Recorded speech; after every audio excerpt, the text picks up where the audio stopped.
In this tutorial, we're focusing on surds. Firstly, what are surds? Surds are irrational numbers. What this means is, for example, if we have the square root of 2, this would give us a long decimal answer. That's irrational.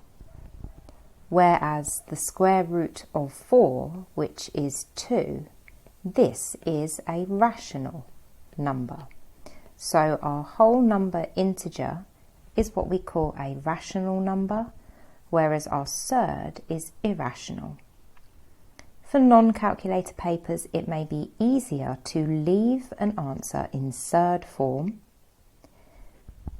So now we need to look at, well, what possible questions are we looking at in terms of surds? Firstly, we're looking at simplifying. An example might be to simplify root of 8. Now there are a number of surd rules. I personally prefer to remember examples as opposed to remembering the rules, just because it makes a bit more sense. So our first rule is when we multiply surds together. Root A times root B is the root of AB. An example of this, root 2 times root 3 is the root of 2 times 3, which is 6. Another example, root 2 multiplied by root 2 is root 4, which is 2. So we can rationalise our surd. So to rationalise a surd, you are essentially making it a whole number integer. This multiplication rule also works in terms of division. So if we have root A over root B, that is the root A divided by B. An example, root 30 over root 6 would be 30 divided by 6, which is the root of 5. An important thing to note is, very similar to algebra, like terms can be collected. For example, root 2 plus 2 root 2. Now we can imagine this as if it were algebra, a bit like saying x plus 2x. We would simplify this to be 3x. It's the same with surds. Root 2 plus 2 root 2 is 3 root 2, making the root 2 a like term. Same with subtraction. If we were to multiply, for example, 2 root 3 multiplied by 5 root 3, numbers can be multiplied, so very similar to if we were doing 2x multiplied by 5x. What we would see there is you'd multiply your integers together to get 10, and then the x times the x would be x squared. So we do the same with our surds. 2 times 5 is 10, and then our root 3 times root 3 is root 9. This can be simplified further because the root of 9 is 3, so this simplifies to 30. Using these rules, we can work backwards to simplify surds. So root 8, we think of the factors of 8, so that could be 8 times 1 or 4 times 2. And really, when you're simplifying and working backwards, you want to get the factor where one of them is a square number and can be simplified. So root 4 is 2, so that's 2 times root 2, which if we think about algebra, 2 times x would just be simplified to be 2x. So this is just simplified to be 2 root 2. Let's look at rationalising. 12 over root 3. Typically you will be asked to rationalise denominators. Now this is because denominators of fractions, we don't typically see them as decimal values, they're normally integer values. So we need to get our denominator, which is root 3, to be a rational number. So let's bear in mind this rule here. When we did root 2 times root 2 and we got root 4, which is 2, we're going to use the same theory, that when you multiply your surd by itself, you will rationalise it. And with fractions, it's no different to if we were looking at equivalent fractions. For example, 10 over 20 can be simplified to 1 over 2, which is equivalent also to 2 over 4. We can simplify down and multiply up, and whatever you're doing to the denominator, you also do to the numerator. So 12 times root 3 is 12 root 3, and our denominator would be root 3 times root 3, which is root 9, which simplifies to 3. Now this can be simplified once more. Because we've got our 12 on the numerator and 3 on the denominator, now remember only like terms can be simplified.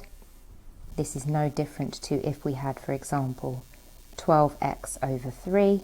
Hopefully you would know that that would simplify to be 4x, and this is no different. So the 12 divided by 3, which is 4, so our answer is 4 root 3.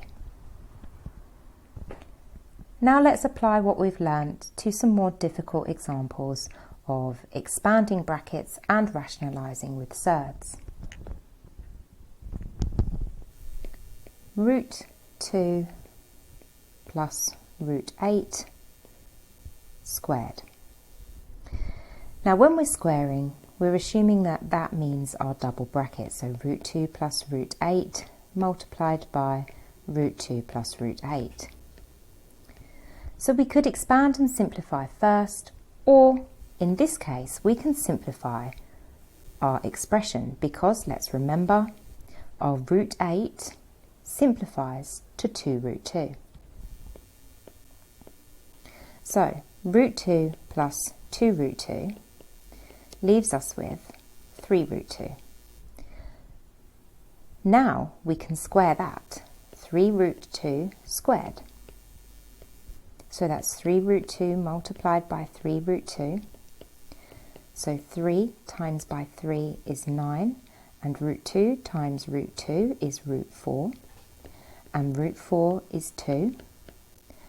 So we're left with 9 times 2, which is 18. Let's try another expanding of brackets. 1 plus 2 root 3 multiplied by 2 plus root 3. And we expand as if we would with our double brackets. 1 times 2 is 2. 1 times root 3 is root 3. 2 root 3 times 2 is 4 root 3. Root 2 root 3 times 3. Now sometimes you might just want to write this out separately just so you can see and follow your workings. So 2 root 3 times root 3, that would be 2 root 9, which is 2 times 3, which is 6. And now we collect like terms. Again, think of this as algebra, x plus 4x, because our root 3's are like terms. So that's 2 plus 6, which is 8, plus 5 root 3. Let's try one more. 3 plus 2 root 5 multiplied by 3 minus 2 root 5. Again, expand and simplify. 3 times 3 is 9. 3 times minus 2 root 5 is minus 6 root 5. 2 root 5 times 3 is plus 6 root 5. Then we've got our 2 root 5 multiplied by minus 2 root 5. 2 times minus 2 is minus 4. Root 5 times root 5 is root 25. Root 25 is 5. So minus 4 times 5 is minus 20. Now we collect our like terms. So we can think about this in terms of algebra.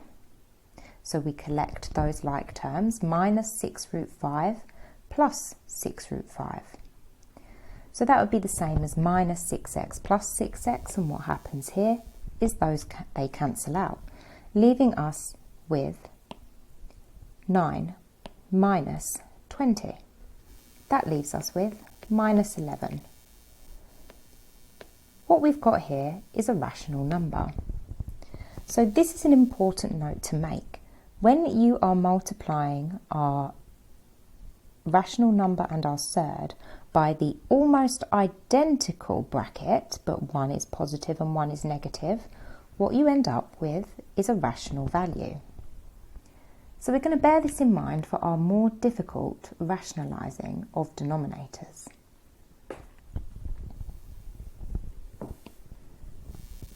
Five over 2 plus 2 root 3.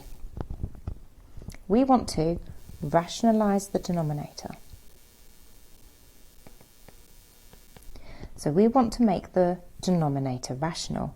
So what we did in our first example was that we could multiply up our fraction by the surd of the denominator. However, if we did this in this example, we would not get rid of the surd. So we're going to refer to our previous example where we multiplied our bracket by the inverse, so that's 2 minus 2 root 3 in this case. And whatever we do to the bottom, we also do to the top. So we're going to use brackets. 5 times 2 minus 2 root 3 over 2 plus 2 root 3 times 2 minus 2 root 3.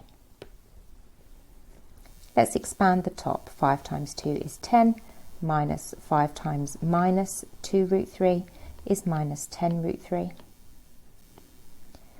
And that's over 2 times 2, which is 4. 2 times minus 2 root 3 is minus 4 root 3. 2 root 3 times 2 is plus 4 root 3. And then 2 root 3 times minus 2 root 3. Again, we can write this out to the side to make sure that we're doing every step correctly. 2 times minus 2 is minus 4. Root 3 times root 3 is root 9. So that's minus 4 times 3, which is minus 12. Now we collect like terms. Our numerator remains as 10 minus 10 root 3. Our denominator, 4 minus 12, leaves us with minus 8. And the minus 4 root 3 plus 4 root 3 cancel each other out. Now we can simplify this one step further. Because our 10 and minus 10 root 3 and our minus 8, these are all even, so we could simplify by dividing it all by 2. So that leaves us with 5 minus 5 root 3 over minus 4. Now what we don't like is a negative number as a denominator. So to change this, you multiply your entire fraction, top and bottom, by minus 1. Essentially that just changes the sign of everything in your fraction. So minus 5 plus 5 root 3 over 4.